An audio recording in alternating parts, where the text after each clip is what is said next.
wala pang pyesa. Pwede mo tayo ng pyesa. Dalawang taho at isang GMCU. Yan. Dahil kung nasa liter na isa, isang option. Yung GMCU. Dalawa. Pwede may taho. Pero pareho lang yun.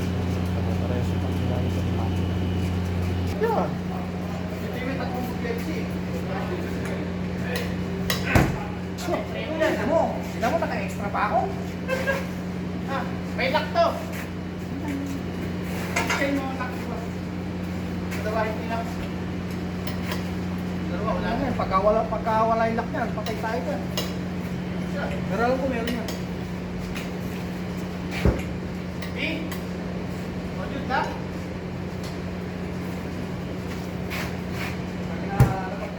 Ito DNC. Sanay preno, saka Jensoy. Gusto na natin.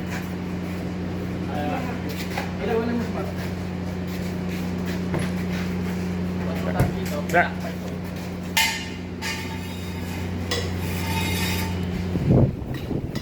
Naka-expert din sa kaso.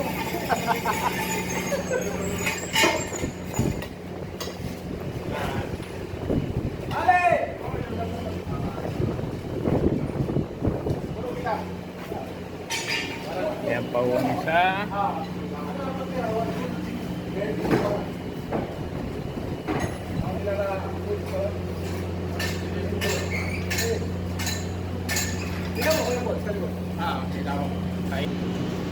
Preno.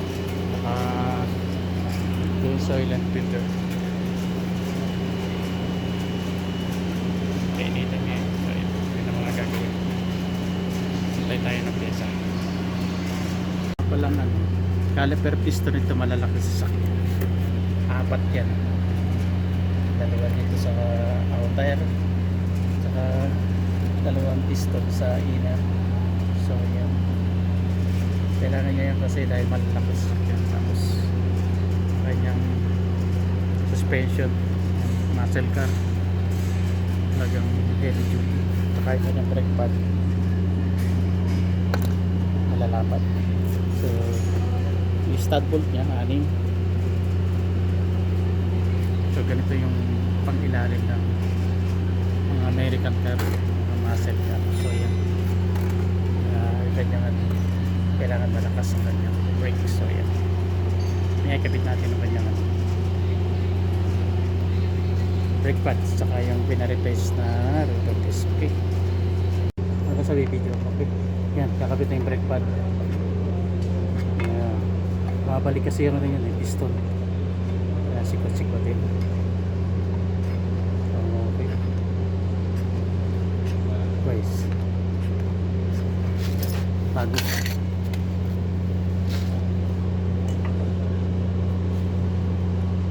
Sa may video guys.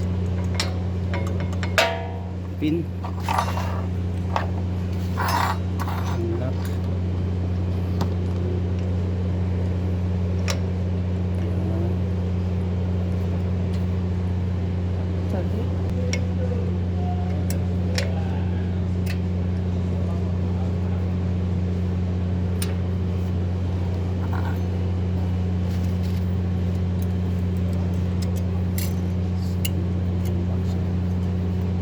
Side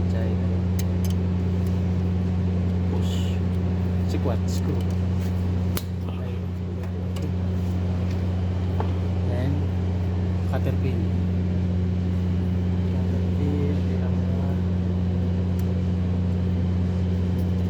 isa sa taas. Ayan, okay, taas. Tama na yan yung pin. Yan, ito yung kanyang lock, ito retainer. Tama, yung check agad nakakabit na yung kanyang pin. May pin pa yung maliit dyan, cutter pin. Then ito yung pinakanyang pin sa brake pads. Then ito yung kanyang retainer clip. So yan, okay na, bagong replace na yan. So at-i-suit ko na rin. Dito ko na rin sinensoid sa lifter. So ayan, okay na. Kabitan natin ang gulong at finish na ito. Thank you. Yan, i-change wheel na rin natin dito. Ang ating gamit na langis ay Esil Deco Dexos 1 motor oil 0W20. Yan, 9 liter, 9 ano, siyam na ganito. Bali hindi naman 1 liter ang laman nito eh. Ano siya, capacity nito ay 1 quart 946 ml. So 1 quart lang. Bali siyam na ganito. Siyam na ganito. Ayun lang, change oil. Huwag mo na.